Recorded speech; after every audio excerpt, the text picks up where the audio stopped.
Olá, filhos amados do Senhor Deus. Façamos uma oração para que o Senhor nos dê entendimento no dia de hoje. Senhor meu Deus, perdoa as nossas iniquidades, faz com que nós tenhamos o coração cada dia mais voltado ao Senhor. Nos dê entendimento, sabedoria, conhecimento, discernimento. Que a sua inteligência venha sobre nós e cele o nosso coração na tua santa palavra. Em nome e por amor do Senhor Jesus te imploro, meu Pai. Amém. Capítulo de hoje, 27 de Números. Capítulo 27, veremos acerca das leis e o principal, sobre que a Moisés é falado que ele irá falecer. Versículo 1. E chegaram as filhas de Zelofoade, filho de Éfer, filho de Gileade, filho de Maquir, entre as famílias de Manassés, filho de José. E esses são os nomes das suas filhas, Macla, Noa, Ogla, e Milca e Tirza. E puseram-se diante de Moisés, diante de Eleazar o sacerdote, e diante dos príncipes de toda a congregação, à porta da tenda da congregação, dizendo: Nosso pai morreu no deserto, e não estava entre a congregação dos que se congregam contra o Senhor, na congregação de Corá, mas morreu no seu próprio pecado e não teve filhos. Por que se tiraria o nome do nosso pai do meio da sua família, porquanto não teve filhos? Dá-nos possessão e a nossos irmãos e nosso pai.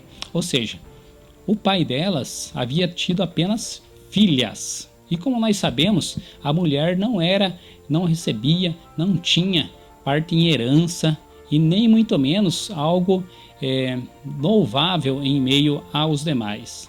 Ou seja, a mulher naquela época não tinha tantas regalias como merecia ter. Hoje tem um pouco, mas naquela época não tinha nada. Agora imagine vocês, todas elas ficariam dependendo dos futuros maridos que poderiam conseguir ou beneficência de algum outro para ceder algo para elas. Então o que Moisés faz? Arruma leis com o Senhor para que elas não ficassem desamparadas. Versículo 12. Disse o Senhor a Moisés: Sobe a este monte, Abarim, e vê a terra que tenho dado aos filhos de Israel. Ou seja, olha, sobe ao monte e veja a terra que eu vou dar para eles. Mas por que subir e você não pode ir com eles? Vejamos agora. Versículo 13. E havendo-a visto, então serás recolhido aos teus povos, assim como foi recolhido teu irmão Arão. Ou seja, você vai morrer. Porquanto rebeldes foste no deserto de Zim, na contenda da congregação, ao meu mandado de me santificar nas águas diante de seus olhos. Estas são as águas de Meribá, de Cádiz, no deserto de Zim. Vejam só, meus amigos, o Senhor havia mandado, lembra que eu comentei com vocês alguns capítulos atrás? Vai e fala a rocha, ou seja, era para ele fazer um discurso exaltando o Senhor Deus, honrando ao Senhor Deus. E o que ele fez? Chegou lá e feriu 2 vezes a rocha. Não bastou ferir, feriu ela 2 vezes.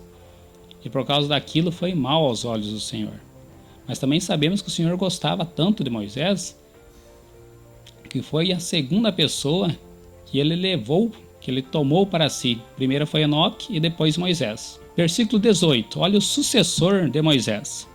Então disse o Senhor a Moisés: Toma para ti a Josué, filho de Num, homem em quem há o Espírito, e põe a tua mão sobre ele. E apresenta-o perante Eleazar, o sacerdote, que já era o novo sumo sacerdote, ficando no lugar de Arão. E perante toda a congregação, e dá-lhe mandamentos aos olhos deles, e põe sobre ele da tua glória, para que lhe obedeça toda a congregação dos filhos de Israel. E se porá perante Eleazar, o sacerdote, o qual por ele consultará, segundo o juízo de Urim. Perante o Senhor, conforme o seu dito sairão, e conforme o seu dito entrarão, ele e todos os filhos de Israel com ele e toda a congregação.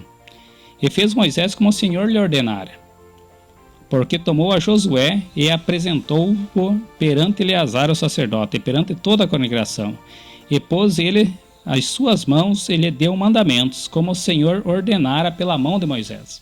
Ou seja, ele passou a bênção, passou o seu espírito, a sua glória, assim como ele fez com aqueles 70 anciãos, ele passou agora para Josué. O Senhor permitiu que aquilo, toda aquela sabedoria, aquela paciência que Moisés tinha, como nós vimos em Números 12, que ele era o homem mais manso de toda a terra, assim foi passado para Josué.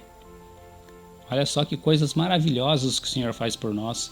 Por isso, meus amigos, quando o seu pai, a sua mãe, lhe abençoar, aceite de bom coração, peça a bênção para eles, assim como você também pode passar para os seus filhos, amigos, irmãos da igreja.